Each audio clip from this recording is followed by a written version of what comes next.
우리 다 같이 합독하도록 하겠습니다. 이튿날 그들이 길을 가다가 그 성에 가까이 갔을 그때에 베드로가 기도하려고 지붕에 올라가니 그 시각은 제6시더라. 그가 시장하여 먹고자 하매 사람들이 준비할 때에 황홀한 중에 하늘이 열리며 한 그릇이 내려오는 것을 보니 큰 보자기 같고 내 귀를 메어 땅에 들이웠더라. 그 안에는 땅에 있는 각종 네 발 가진 짐승과 기는 것과 공중에 나는 것들이 있더라. 또 소리가 있으되 베드로야 일어나 잡아 먹어라 하거늘 베드로가 이르되 주여 그럴 수 없나이다.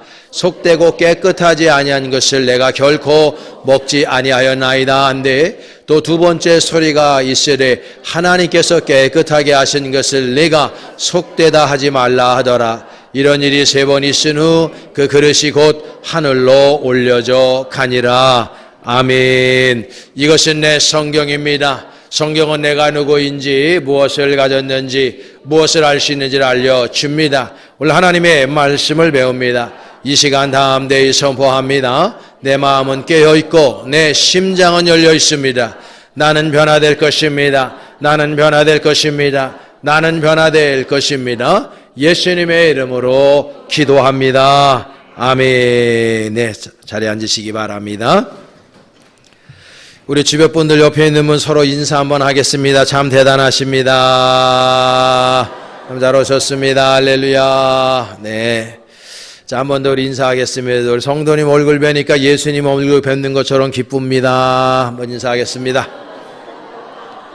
네. 네, 우리 한 번 더 인사할까요? 우리 속색이지 말고 은혜 받읍시다. 네. 제가 요즘에 어떤 썰베를 보니까요, 전 세계의 도시들 173개의 도시를 썰베를 하니까 전 세계에서 가장 살기 좋은 도시 1위로 오스트리아의 빈이라고 하는 시티가 뽑혔습니다. 두 번째로는 덴마크의 코펜하겐이라는 도시가 2위입니다. 우리나라의 서울은 전 세계에서 한 60위권에 있습니다. 부산도 그렇고요. 두 개의 도시가. 아시아권에서는 우리 서울이 4위입니다. 부산이 6위고 그렇게 되어 있습니다. 1위는 일본의 오사카입니다. 이렇게 좋은 도시에서 저희들이 살고 있습니다. 우리는 그냥 서울에 살고 있으니까 그런가 보다 하지만 전 세계적으로 놓고 보더라도 우리나라 서울이 얼마나 발전하고 아름다운 도시인가. 정말 밤에 이 한강 다리들을 쫙 보면요, 너무너무나 아름답지 않습니까? 한국, 특별히 서울처럼 아름다운 나라가 드물다 이런 생각을 하고요. 우리나라 서울에 이제 25개의 구가 있습니다. 그러니까 서초구가 이제 25개 구 중에 하나죠. 근데 제가 알기로는 서초구가 우리나라의 서울에서도 제일 살기 좋은 구입니다. 할렐루야. 오늘 서초구청장님 오늘 오셨는데, 그래서 제가 한번 파악을 해봤어요. 그랬더니 우리나라의 특별히 서울에서 서초구가 제일 살기 좋은 그런 그 구이기도 합니다. 너무 감사하게 생각하죠. 제가 오늘 이 본문을 가지고 잡아먹어라, 일어나 잡아먹어라, 좀 도전적인 제목을 정해봤습니다. 제가 쓴 책 그 명품 그리스도인 이 책에 보면은요, 제가 저 칼럼 중에 니체 신은 죽었다라는 칼럼이 그 안에 있습니다. 흔히 얘기하는 God is taught, 신은 죽었다 그런 표현을 쓰죠. 이 니체는요, 태어날 때부터 목회자 집안에서 태어나요. 아버지가 목사님이고 이 니체는 5대째 목회자 집안에서 태어난 사람입니다. 대단하죠, 그렇죠? 예, 그런데 이분이 태어나니까 아버지가 목사님이고 엄마 아버지 그 다음에 고모 2명 그리고 친할머니 이렇게 같이 살았는데 니체한테는 여동생 하나가 있었고 남동생 하나가 있었어요. 근데 니체가 5살 되었을 때 아버지 목사님이 하나님의 부르심을 받고 돌아가십니다. 그리고 그 이듬해에 그의 남동생도 죽어요. 그러니까는 이 집안에 남자가 니체 하나밖에 없는 거예요. 그러니까 니체가 옹영어리가 키움을 받았을 뿐만 아니라 실제적으로 보면은 그 주변에는 식구들이 니체한테 쏠림 현상이 있는 거예요. 근데 니체는 굉장히 좀 유약하면서도 똑똑한 사람이었습니다. 그래서 우리가 니체가 쓴 책들 가운데에 짜라투스트라는 말했다. 이게 참 유명하죠. 짜라투스트라는 이게 독일 말이고요. 원래 조로아스터, 영어로는 조로아스터교를 얘기하는데 조로아스터는 불을 숭배하는 교입니다. 그래서 이걸 우리가 배화교, 세계사에는 그렇게 나옵니다. 근데 얘네들은요, 아우라 마스다라고 하는 유일신을 섬기는데 이 사람들의 교리가 뭐냐면 세상을 악과 선으로 나누어요. 완전히 이분법으로 나누는데 이것이 바로 사실은 서양 철학의 기본이죠. 플라톤 철학이나 아리스토텔레스는 이분법적으로 나누었기 때문에 실제적으로 서양 사상이 이분법적인 논리로 돼 있어요. 그래서 우리가 기독교를 받아들일 때 한국에서도 선과 악의 이 싸움으로 이 세상을 바라보는 이분법적인 그 사고 구조가 우리 안에도 있습니다만은 니체는 그걸 거부해요. 짜라투스트라는 말했다 해서 사실 그 조로아스터교를 니체가 이게 전파하려고 그 책을 쓴 게 아니에요. 그 책을 읽어보면 사실은 그거를 부정하는 거예요. 부정해요. 그리고 니체가 그래서 이 세상을 단순히 선과 악의 구조로만 볼 수 없다. 그래서 그는 영원 회귀론 같은 거를 주장하기를 합니다. 초인 사상 이런 거. 그런데 이 사람은 56세에 유명을 달리하는데 정신병에 걸려서 죽습니다. 니체는요. 그래서 죽기 전에 그 사람이 God is taught. 신은 죽었다. 제가 이 코로나 기간 동안에 니체를 좀 연구를 해보니까 나는 늘 제 마음 안에 그거든요. 사람이 맹모삼천지교라고 자신이 사는 그 삶의 자리에서 사상이라든지 모든 그 멘탈리티가 이 패러다임이 형성이 되지 않습니까?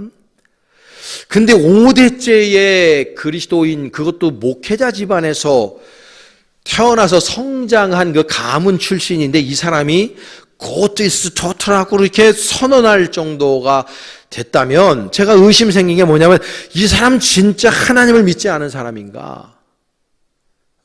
이 사람 진짜 예수를 믿지 않은 사람인가? 이게 궁금해진 거였던 거예요. 그래서 연구해 보니까 제가 연구한 바로는 이 사람은 하나님을 부정한 사람이 아니에요. 이 사람은 예수를 믿지 않은 사람이 아니라고. 그런데 왜 그렇게 선포했을까? 선언했을까? 생각해 보니까 이 니체는요, 그리스도는 믿었으나 그리스도인들을 안 믿은 거예요. 하나님을 믿었으나 교회를 믿은 것이 아니에요. 왜 니체가 그런 생각을 가졌냐면 그 시대가 물론 휴머니즘이 굉장히 발행했던 그런 전 유럽의 르네상스 운동을 통해서 그렇게 일어났지만은 실제적으로 니체의 눈으로 바라본 그리스도인들은 그리스도인다운 삶을 못 산 거예요. 그 시대에 수많은 웅장한 교회들이 있었는데 그 교회들이 그 시대의 교회 구실을 제대로 못한 거예요. 그러니까 목사의 아들로 자랐더니 니체의 눈으로 바라볼 때에 그리스도인은 저렇게 살면 안 된다. 교회는 저러면 안 된다라는 것을 이 사람이 깨닫고 하나님은 죽었다. 신은 죽었다. 그렇게 표현한 거예요. 사실은 가슴 아픈 이야기죠. 여러분 이 시대를 바라보건대 악이 관영합니다. 이 시대가 보면요 비진리가 판을 치고 있습니다. 거짓이 날마다 거짓말을 생산해내고 있는 듯 그런 세상을 우리가 살아가고 있습니다. 여러분 이런 시대에 우리 교회가 세상 공동체보다 나은 것이 무엇이 있을까? 우리 고민해 봐야 됩니다. 우리 그리스도인들이 이 세상 사람들과 다른 것이 무엇이 있는가? 우리 고민해 봐야 됩니다. 그렇지 않으면 이 시대에 우리가 늘 보고 있지만 니체 같은 사람들이 주변에 깔려 있어요. 하나님을 믿고 싶은데 예수 그리스도를 영접하고 싶은데 교회를 다니고 싶은데 교회가 이 시대의 빛을 발하지 못해요.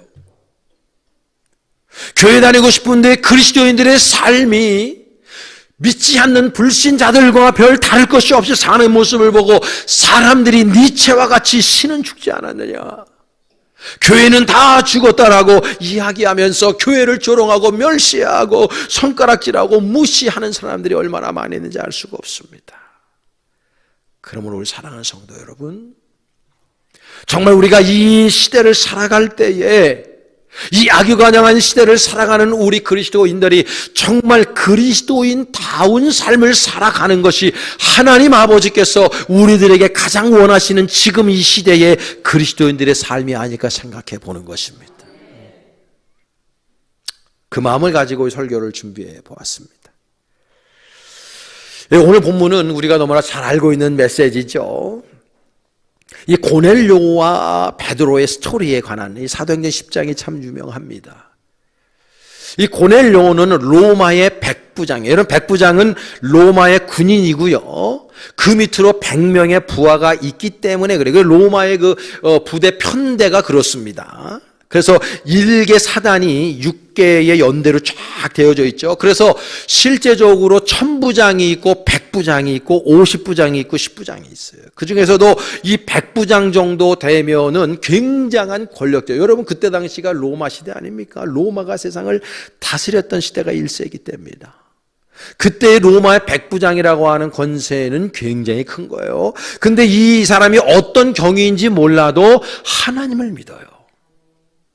그래서 너무나 경건하게, 그때 당시 유대인들은 아침 기도, 정오 기도, 저녁 기도를 나누어서 하루에 3번씩 예루살렘 성전을 향해서 그들이 어디에 있든지, 물론 예루살렘 성전에서 가까이 사는 사람들은 성전에 갔지만 그 멀리 있는 사람들은 예루살렘 성전을 향해서 하루에 3번씩 기도했다고.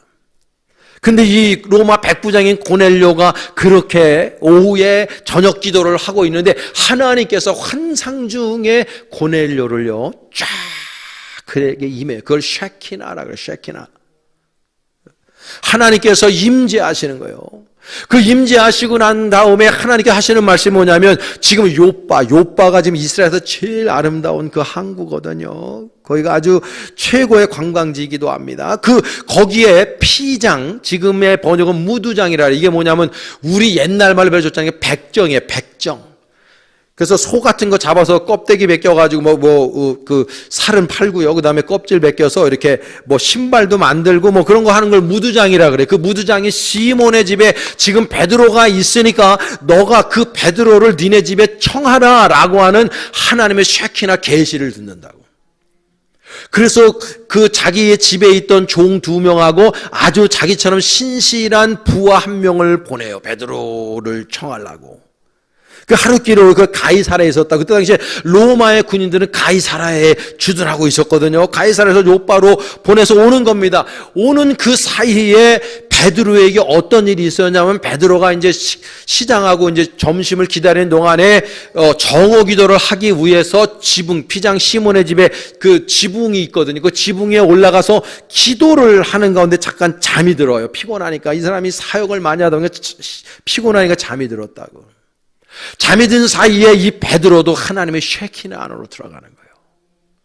그래서 하나님 아버지의 그 계시의 말씀을 듣는데, 보니까 환상 중에 저 보자기가 하늘을 위해서 내려오는데, 그 보자기 안에 보니까 유대인들이 절대로 먹을 수 없는 부정한 동물들이 다 거 들어있는 거예요. 근데 하나님의 음성이 들리기를 그거 잡아먹어라. 그러니까 베드로가 하는 말이 유대인의 그 생각을 가지고 있으니까, 유대인의 율법으로는 절대로 잡아먹을 수 없는 그 동물들이 있으니까 하나님 못 잡아먹습니다. 내가 이런 동물들을 먹어본 적이 없습니다. 하나님께서 또 말씀하는 거예요. 잡아먹어라. 베드로가 안 됩니다. 그러니까 하나님께서 내가 정하다고 하는 것을 부정하다 하지 말고 잡아먹어라. 이걸 3번의 말씀을 서로 주고받으면서 깬다고요. 깨고 나 보니까 거기에 고넬료가 보낸 사람들이 거기에 있는 거예요. 그래서 그 사람들을 집으로 청해서 하룻밤을 지내고 식사도 같이 나눴겠죠. 그리고 그 다음 날 고넬료의 집으로 쫓아가는 겁니다. 고넬료의 집에 가니까 고넬료가 정말 하나님 모시듯이 이 베드로 목사님을 모시고, 그리고 보니까 그 식솔들과 친인척들을 다 모아놓고 있는 거예요. 그 백부장의 집이니까 좀 굉장히 좀 괜찮았겠죠. 거기에 모여서 사람들한테 하나님의 복음의 말씀, 예수 그리스도가 어떤 분인지 증거하다 보니까요, 베드로도 깜짝 놀라고 거기에 모이는 모든 사람들이 깜짝 놀란 겁니다. 왜? 사도행전 1장과 2장에 나와 있는 마가의 다락방에 120명의 성도들이 하나님의 성령의 은혜를 부려같이 받는 모습이 지금 고넬료의 가정에서도 그대로 이루어졌다는 거 아닙니까? 그러니까 베드로도 놀라고 깜짝 놀라는 거예요. 베드로가 생각하고, 어제 정오에 하나님께서 나에게 그 인사이트를 주신 것이 여기서 이루어지는구나. 여러분, 우리가 사도행전 6장과 7장에 가서 보면 그 스테판의 순교의 장면이 나오죠. 그렇죠? 스테판이 순교하면서 기독교가 막 핍박받을 때에 하나님께서 그 순교를 통해서 이 기독교인들을 흩어요. 그 소아시아 지역을 흩어져. 그걸 디아스포라라 그러죠. 디아스포라. 그 디아스포라의 유대인들이 생겨서 거기에 가서 주님의 복음을 증거할 때 안디옥이라고 하는, 지금 시리아 그죠? 거기죠. 그 안디옥이라고 하는 그 지역에서 엄청난 그 교회가 부흥이 일어나니까 사실 마다처치인 예루살렘 교회에서 바나바를 파송하지 않습니까? 도대체 무슨 일이 일어났는지 봐라 하면서 그렇게 복음이 확산되거든요. 그런데 지금 이 베드로를 통해서 고넬료의 가정 식솔들이 예수 그리스도를 믿으며 이 사람들이 복음화되고 난 다음에 베드로라든지 고넬료 이런 사람들이 거기서 깨달은 게 있는 거예요. 그게 뭐냐면, 야, 하나님의 복음이 이제는 소아시아가 문제가 아니라 로마로 가겠구나. 이걸 깨닫는 거예요. 여러분, 언제나 어디에나 마중물이 있습니다. 어마어마한 역사적인 사건은요, 한 번에 일어나는 것이 아닙니다. 그 마중물의 역사들이 있는 거예요. 그래서 이 고넬료가 로마 선교의 마중물이 된 거죠. 그거를 사실은 베드로도 어렴풋하지만 깨닫기 시작하고 고넬료도 그 순간에 깨닫기 시작한 것이죠. 그러면서 로마가 복음화되는 역사가 있게 된 겁니다. 근데 여러분, 로마를 복음화시킬 때, 여러분 로마를 정복할 때 하나님 아버지께서 이 베드로에게 나타나서 하시는 말씀이 영어 성경에 보면요, Get up, Peter. 일어나라. 너 거기에 앉아있지 말고 일어나라. 굉장히 이게 엄청난 열정적인 그 메시지 아닙니까? 하는 말씀이 뭐냐면 kill, 죽여라. 이거예요. 죽여라. And eat, 먹어라. 이거예요. 죽여서 먹으라는 거예요. 여러분, 굉장히 비유적이지만 굉장히 엄청나게 임팩한 저 메시지가 하나님께서 베드로에게 주시는 겁니다. 너 가서 로마에 가가지고 로마 잡아먹으라는 거예요. 전쟁으로, 싸움에서, 폭력적으로 아닙니다. 복음으로 로마를 잡아먹으라는 거예요, 여러분. 그러면 어떻게 로마를 잡아먹어야 되느냐? 첫째는요, 보여주는 선교를 통해서 잡아먹어야 된다는 거예요. 보여주는 선교를 통해서. 우리가 좀 전에 말씀드렸듯이 이 바울과 바나바를 통해서 안디옥 교회에 목회를 하거든요. 그러면 이게 이제 역사학적으로 놓고 보면은 바나바하고 바울이 1차 선교 여행을 떠난 시기가 AD 47년경 정도로 봐요. 학자들은 보편적으로 45년에서 47년 상간으로 봐요. 그리고 나서 2차 전도 여행을 AD 50년경으로 보거든요. 그러면서 이제 이게 기독교가 막 확산이 되는데, 그 어떤 신학자가 연구한 거 보니까 1세기 때 기독교가 얼마큼 부흥했냐면 1년에 막 5,000%, 8,000%씩 부흥을 한다고, 교회가. 놀라지도 않아. 무슨 얘기를 해 놀라는 거야. 엄청난 부흥 역사가 있는 거예요. 그렇게 부흥을 했는데 이게 이제 무슨 일이 있냐면 64년에 네로라고 하는 황제가 있다고. 이 네로 황제가 기독교를 엄청 핍박한 황제거든요. 여러분, 옛날에 우리 코미디 프로그램에 최양락 씨가, 이거 마일리지 좀 된 사람들은 알아요. 코미디, 최양락 씨가 네로 황제 흉내내면서 다들 뭐해서 하면서 막 하는 거 있잖아요. 그것도 막 웃겼잖아요. 여러분, 네로 황제가 웃기는 황제가 아니라고. 역사학적으로 우리 기독교한테 웃기는 황제가 아니에요. 이 사람이 기독교인들을 얼마나 잡아 죽였는지 몰라요. 그 64년도에 로마에 대화재가 나거든요. 이게 세계사에 남아있는 기록 아닙니까? 대화재가 났는데 이게 민심이 안 좋아지니까 이 네로 황제가 스케이코트, 이 희생양을 찾을 때 보니까 딱 기독교인들이 레이다망에 딱 잡히는 거예요. 그래서 기독교인들이 불질렀다 뒤집어 씌워가지고 기독교인들 색취를 하게 되는 거예요. 그때 당시에 하필이면 그 로마에 베드로와 바울이 거기 있었다고. 베드로와 바울을 죽인 인간이 누구냐? 네로가 죽인 거예요. 그래서 베드로의 무덤 위에 나중에 콘스탄티누스 황제가 밀란 칙령을 통해서 AD 313년에 기독교를 공인하지 않습니까?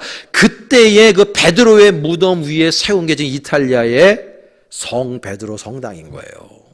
물론 지금의 그 위용은 16세기, 17세기 120년 동안 지어진 거지만 애초에 거기다 성전 지은 게 콘스탄티누스 황제가 베드로의 그 무덤의 그 위에 지은 거거든요.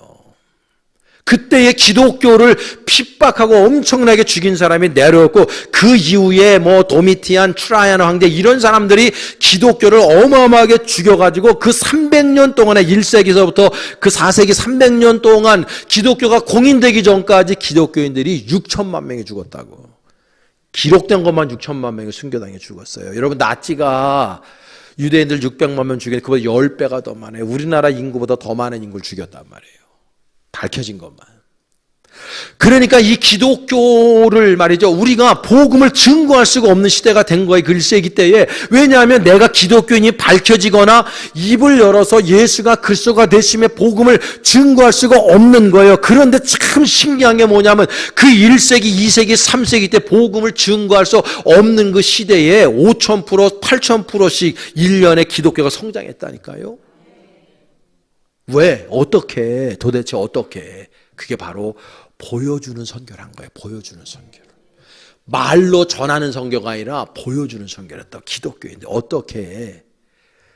다른 삶을 산 거예요. 이게 헬라어로는 하기오스라 그래. 하기오스. 이걸 거룩하다 표현하는 거고 거룩하다는 말은요. 디퍼런스 하다는 뜻이에요. 다른 거야. 여러분 알다시피 이 로마는요. 사치와 향락과 퇴폐 문화가 극에 달했던 나라입니다. 그래서 혹자는요, 세계사를 연구하는 사람들은 진단반 농담반으로 로마가 망한 게 이 사우나 때문에 망했다 그런 표현이 있다고. 그뿐만 아니라 이 사람은 우리가 알고 있듯이 우상숭배 온상제 아닙니까? 제우스, 걔네들은 아폴론이라고 그러죠. 아폴론 신 비롯해 12개 기본 신. 그래도 우리가 1월달, 자뉴얼리, 페브럴 이게 다 있잖아요. 다 로마에서 나온 거고 그게 다 신이야, 신. 잡신들의 사실 이름이 그게 다. 거기서 나온 거라고 이게. 그러니까 완전히 우상숭배 온상질 뿐만 아니라 얘네들의 삶은 늘 남을 속이고 퇴폐 문화고 그런 문화 속에 이 사람들이 살았을 때에 그 당시에 기독교인들은 디퍼런스하게 살았다고. 하기오스하게 살았단 말이에요. 절대로 남에게 거짓말을 시키거나 불법적으로 뭘 해먹거나 그러지 않았어요. 게을르거나 그러지 않았어요. 초기 기독교인들은요 가장 성실하게 살았어요. 하나님의 말씀을 따라 살았던 것입니다. 예수 그리스도를 닮은 모습으로 산 거예요. 그러니까 주변에 있는 사람들이 그 시대의 그리스도인들을 바라보면서 감동을 받는 거예요. 나도 저렇게 살았으면 좋겠다. 나도 저들이 믿는 예수를 나도 믿었으면 좋겠다. 그러니까 수많은 사람들이 그 박해 가운데서도 이들이요 예수 그리스도에게로 돌아오는 역사가 있었던 것입니다. 더 나아가서 이들은요 이웃사랑을 실천한 사람이에요. 여러분 이 1세기 때의 로마 제국에 노예가 몇 명 살았냐면 6천만 명이 살았다는 거 아닙니까? 노예. 그때의 이 노예는 인간이 아니에요. 그렇게 생각해요. 그 유명한 아리스토텔레스, 그 철학자 아리스토텔레스도 노예를 해서 뭐라 했냐면 살아있는 연장이다 그랬어요. 연장 알죠? 연장. 뭐 하는 연장. 살아있는 재산이고 살아있는 연장이라 그랬다니까. 아리스토텔레스가. 그래서 실제적으로 그때 당시에 노예 매매를 하는 상점들이 즐비했어요. 그걸 소마 템포로스라, 소마 템포로스. 뭐라 그러지? 그 상점인데 사람을 사고 파는 거, 소마 템포로스. 그게 엄청나게 많이 있었어요. 그러니까 노예는 그때 당시 초기 때만 하더라도 주인이 죽여도 돼. 법에 저촉이 안 됐어요. 나중에는 그거 죽이는 거 함부로 할 수 없었지만 초기에는 죽여도 됐다고 마음대로. 그러니까 이게 물건이야, 물건. 인간이 아니에요. 그런데요, 유일하게 1세기 때에 인간 취급을 해준 데가 있어. 그게 교회인 거야, 교회. 그리스도인들은 절대 사람을 차별하면 안 된다라고 하는 예수 정신을 가지고 그들을 품에 안았어요. 그들을 사랑한 거예요. 가장 자유인처럼 인간적으로 대접을 해준 거예요. 그러니까 수많은 노예들이요, 예수 그리스도를 믿게 되는 거예요. 보여주는 선교를 하는 거죠. 보여주는 선교. 그때 당시에 감옥에 갇힌 사람들이 많았습니다. 감옥에 갇힌 사람들이 죄 지어서 갇혔던 사람도 있지만은 예수 믿은 것 때문에 갇힌 사람들이 많아요. 그래서 감옥에 가가지고 영치금도 넣어주고 감옥에 있는 사람들을 돌보아준 바깥에 있는 사람들이 있었어. 얼마나 많이 있었는지 리치니스라고 하는 그 황제는요, 이런 칙령을 내렸어요. 그때 당시에 감옥에 갇힌 자를 돌보아주지 말라. 이를 어긴 사람은 감옥에 갇힌 자와 똑같은 죄로 다스릴 거라 그랬어요. 아니, 누가 그때 당시에 이런 칙령을 내릴 정도로 누가 감옥에 가서 감옥에 있는 사람들을 보살펴주고 그 사람들을 위로했냐고. 그런 사람이 있었기 때문에 이런 칙령이 내리는 거잖아요. 그 사람이 누굽니까? 기독교인들이었던 거예요. 예전에는 여성들은 애가 태어나면, 우리나라도 옛날에 그랬죠. 쌍둥이가 이란선 쌍둥이로 태어나면은 아들하고 딸하고 태어나잖아요. 그러면은 옛날에 그 딸내미는 덮었다 그러죠. 엎어놨다 그러죠. 예전에. 우리 할머니들도 그걸 말씀하셨잖아요. 근데 이스라엘은 더 했다고. 그래서 예전에 딸이 태어나면은요, 버렸다고.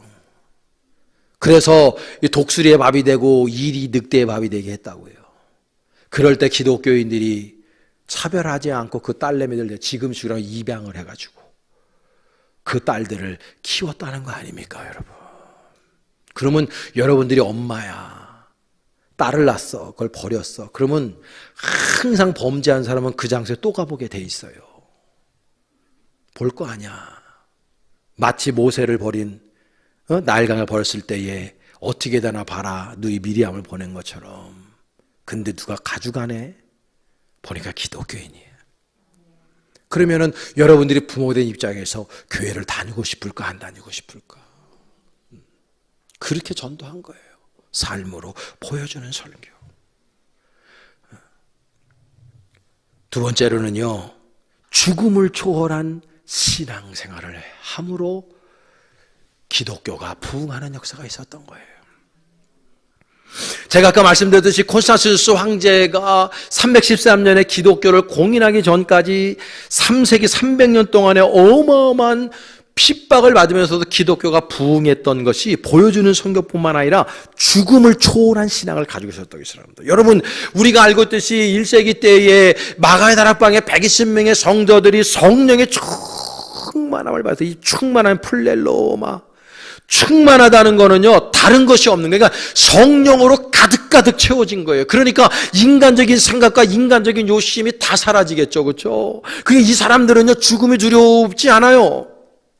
물질을 추구하는 인생 살지 않아요.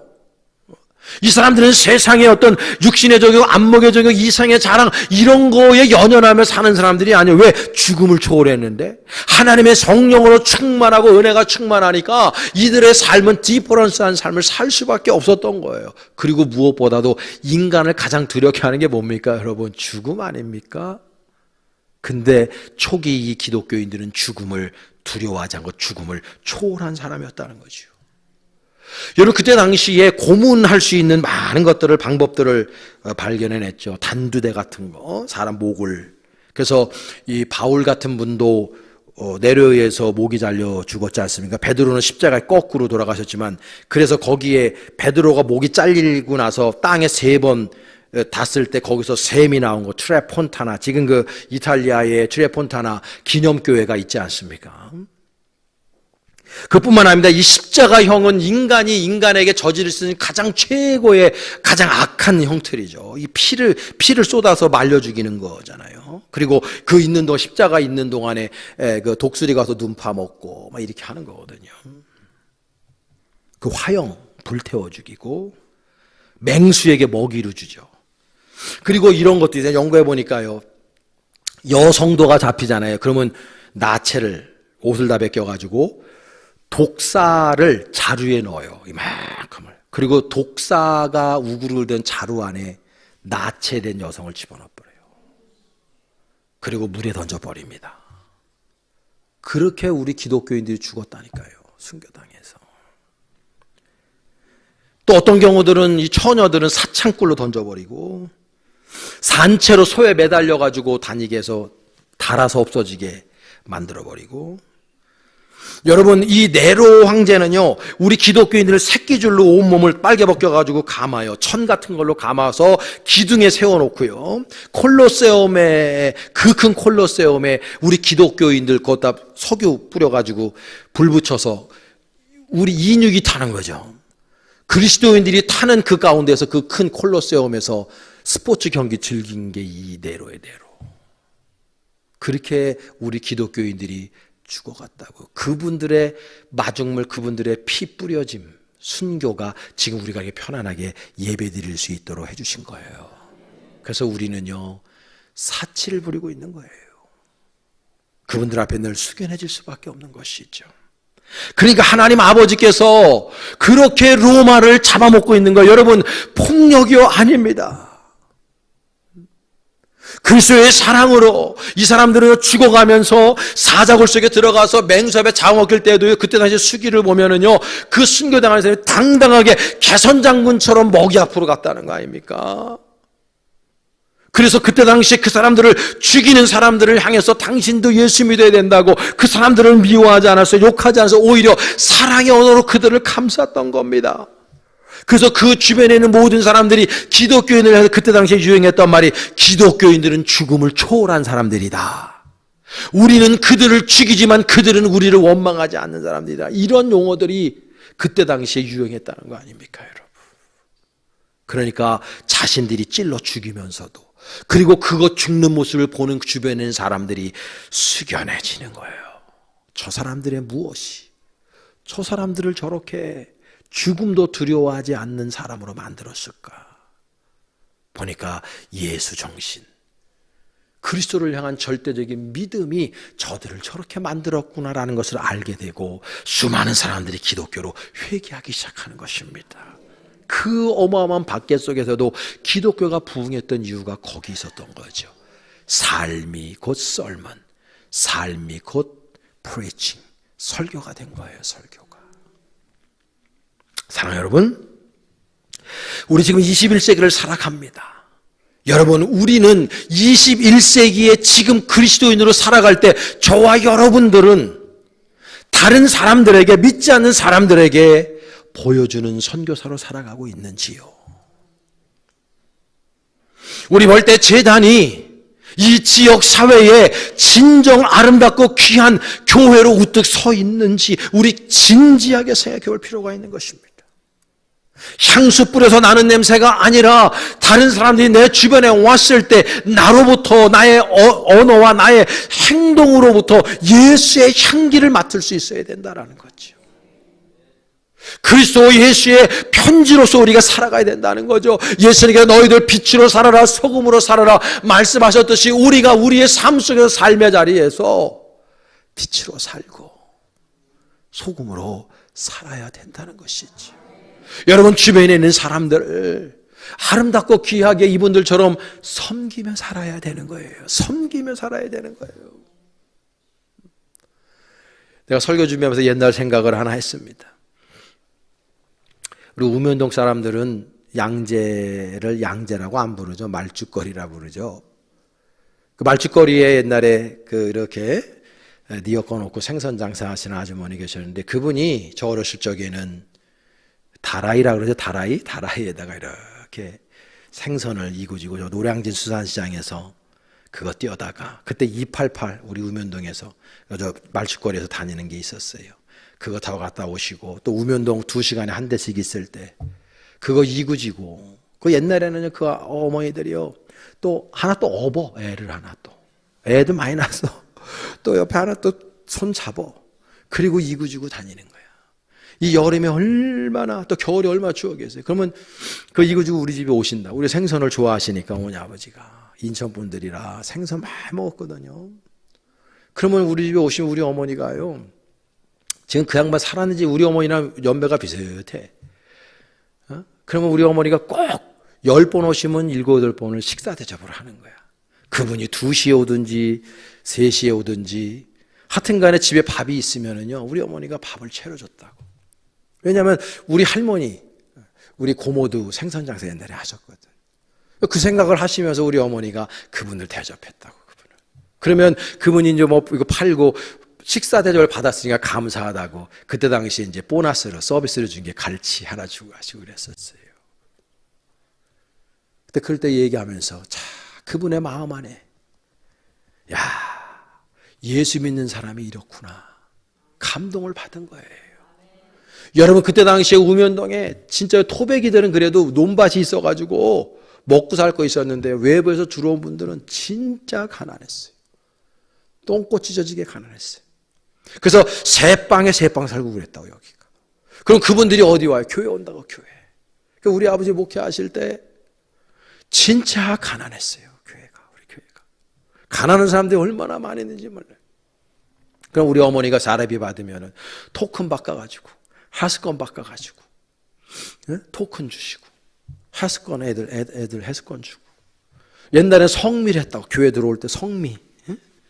그 성미쌀, 우리가 또 등치는 커도요 밥을 많이 안 먹어요, 내 식구가다. 그래갖고 그거 쌀 남으니까 우리 어머니가 그 쌀 해가지고 우리 교회 교인들 가난한 분들 다 갖다 줬어요. 교회에서 그거 김장 담그면은 김치 갖다 주고, 우리 입던 옷도 아이들한테 갖다 주고. 여러분, 그래서 교회가 70년대 80년대에 부흥한 거예요. 여러분, 교회가 뭐 하는 데입니까? 영혼을 구원하는 곳입니다. 말로 되는 게 아니에요. 그래서 이 신앙은 입으로 하는 게 아니에요. 우리들의 삶으로 가는 거죠. 저와 여러분의 삶이 더 예수님을 닮아가기를 바랍니다. 그저 나가서 믿지 않는 사람들하고 야 오늘 그냥 죽어보자 그러고 부어라 마셔라 뭐 그냥 먹다가 죽자 혁대크 끊어놓고, 나중에 너 집사였어? 나도 집사인데. 아이고, 그건 아니죠. 그래서 무슨 선교가 되겠습니까? 예수님이 원하시는 삶은 그런 게 아니에요.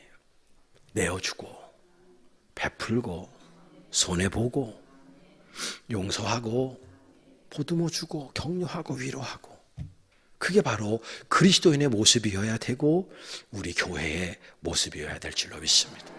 우리 그렇게 여러분 주변에 여러분의 삶의 자리가 로마입니다.